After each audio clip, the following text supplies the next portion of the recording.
Welcome to the Inspired Podcast. I'm your host, Andrea De La Cerda, and each week I'm bringing you the latest discussions and news about changes in the landscape of education and entrepreneurship. As a 22-year entrepreneur, corporate executive, business coach, and leader, I mentor a community of change-making men and women to get out of their box and step into their true calling to make the biggest impact on this world. This podcast is all about empowering us all, navigating life's twists and turns, and stepping into the fullest version of who we're meant to be.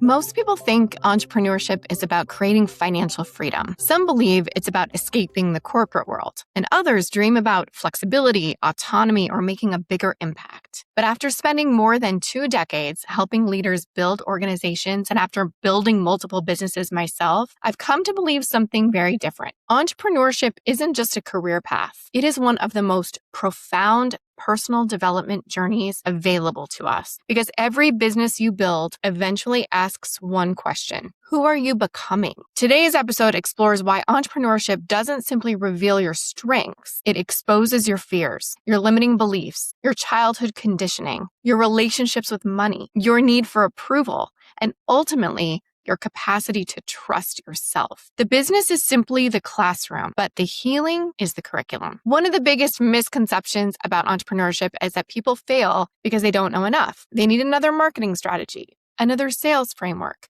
another social media course, another certification. But after coaching hundreds of founders, I've noticed something fascinating. The businesses rarely stall because of strategy. They stall because of identity. Because strategy is logical, identity is emotional, and emotion almost always wins in the end. So today I want to explore why. Well, starting with my story, if someone had looked at my life a few years ago, they probably would have called it successful. I built a respected career. I led major organizations in marketing and communications, worked with incredible clients, won awards, built businesses. And from the outside, everything appeared to be working, functioning just fine.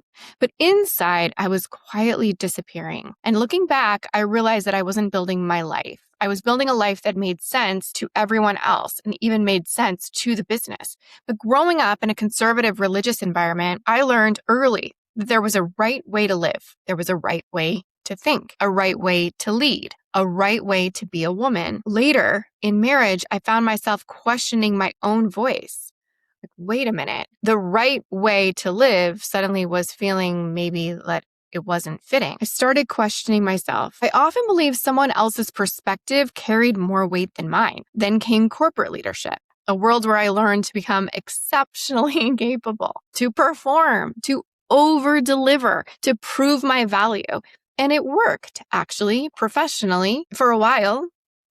But underneath all of that achievement was one quiet question I had never really asked. Who am I when nobody else is defining me? By 2022, burnout forced me to confront that question head on. And not because I wanted to, but because I couldn't avoid it anymore. My life was literally coming apart, and I didn't have a choice except to face that question head on. And ironically, starting businesses wasn't the hardest thing that I'd ever done before. Learning to trust myself was. When I began coaching entrepreneurs, I assumed that I was helping people build companies, helping people grow. And instead, I found myself helping people just untangle their identities. One woman had spent 20 years climbing the corporate ladder. She had every credential imaginable. And yet every time she needed to raise her prices, she apologized. Not because she lacked expertise, but because somewhere deep inside, she still believed that her worth depended on making everyone comfortable. Another founder delayed launching for almost 18 months, not because her product wasn't ready. It was excellent.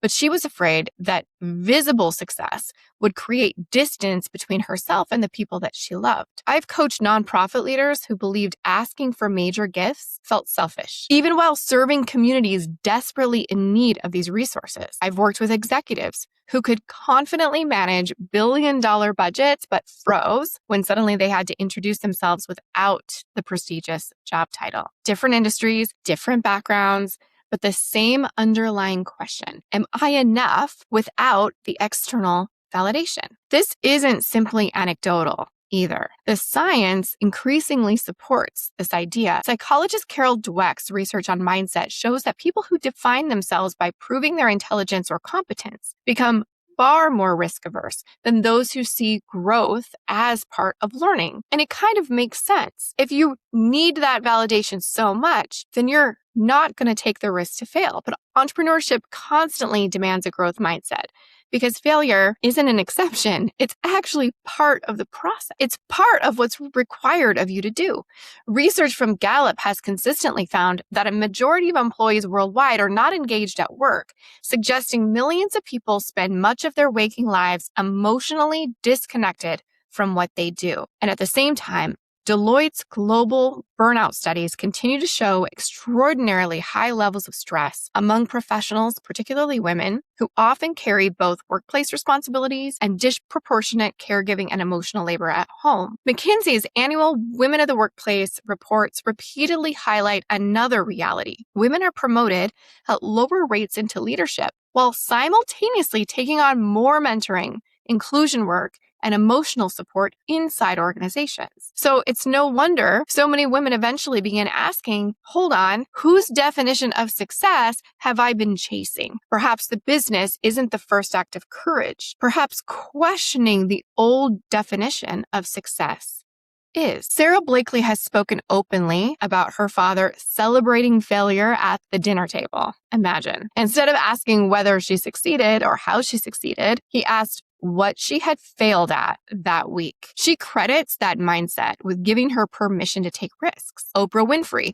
has often said that every setback redirected her toward a more authentic calling rather than away from success. Howard Schultz grew up in public housing, actually watching his father struggle financially, and his experiences shaped the way he built Starbucks, not simply as a coffee company, but as a company that offered healthcare and stock ownership to part-time employees. Yvon Chouinard built Patagonia around environmental stewardship because his identity shaped his business and not the other way around. Different companies, different industries, different personalities, but the common thread, the business became an extension of healed or healing values. One of the greatest lessons entrepreneurship teaches is this. Your business will eventually become a mirror. If you struggle with boundaries, your calendar will reflect it. If you fear rejection, your sales process will reflect it. If you don't believe your work has value, your pricing will reflect it.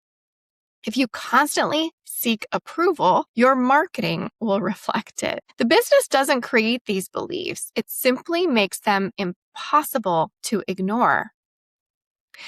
Neuroscience tells us our brains are prediction machines. They're constantly scanning for safety. If your childhood taught you that love depended on achievement, you may become addicted to productivity. If security depended on pleasing authority, being your own boss can feel really terrifying. If conflict wasn't safe, raising prices may feel physically uncomfortable to you. The business becomes one long series of opportunities to rewrite those neural pathways. And it doesn't happen overnight. It's one decision at a time. I've stopped believing that entrepreneurship is mostly about creating income, actually. I mean, income matters. It's a goal. Impact matters. That's a goal. But underneath all of that, entrepreneurship asks us to become someone capable of holding uncertainty without abandoning ourselves, to make decisions without constant permission, to trust our own judgment, to recover after failure, to keep showing up when validation disappears. That's healing. Here are 5 lessons that my businesses have taught me in the process of this. Your business can never sustainably outgrow your identity. Every revenue ceiling eventually becomes an identity ceiling. 2, confidence isn't built before action. It's built because of action. Every difficult conversation expands who you become. And 3, boundaries create freedom. Every time I became resentful, I eventually discovered I had not communicated a boundary. And that's why I felt that way. 4, purpose creates resilience. Businesses built around identity survive storms better than businesses built around ego. 5, the greatest success isn't actually revenue. It's becoming someone that trusts themselves completely. This week, instead of asking, what should I do next? Ask yourself, who do I need to become to create the life I'm trying to build? Because businesses grow, markets change, strategies evolve, but the person you become, that transformation lasts forever. So if you've been feeling frustrated because entrepreneurship feels harder than you expected, or maybe you're just in the hustle, working harder as a tactic to overcome, but you're not getting anywhere, maybe it's because you thought you were only building a business. Perhaps you've actually been rebuilding yourself all along. And while that work is slower, more uncomfortable, and far less predictable, it's also infinitely more meaningful. Because one day you'll wake up and realize something remarkable. The business you created isn't the greatest achievement. It's the person you became while creating it. Thank you for joining me today on the Inspire podcast. And remember, you don't have to stay inside the life someone else imagined. You have permission to rewrite your story. DM me on Instagram at AndreaDLC_coach and tell me what's coming up for you in this episode. And if you know someone who you think could benefit from hearing this, please share it with them too. Entrepreneurship is one of the most rewarding paths in life, but it isn't an easy one. So let's support each other. How about that? Thank you so much for spending part of your day with me today. And I will see you next week on the Inspire podcast. Take care. Thanks for joining me on today's episode. If you'd like to explore what your life could look like when your business and life are aligned with what you're really meant to do, get a business audit. I'll personally review your business, look at your social accounts, and give you some precise direction on what's working and how to create even more impact and income. Simply go to AndreaDelacerda.com, navigate to work with me, and select the business audit. Again, that's AndreaDelacerda.com, work with me, and then select the business audit. And if you enjoyed this episode, please be sure to like and subscribe. That way more content like this can be shared with you as soon as new episodes drop. Thanks so much for joining again. See you soon. Take care.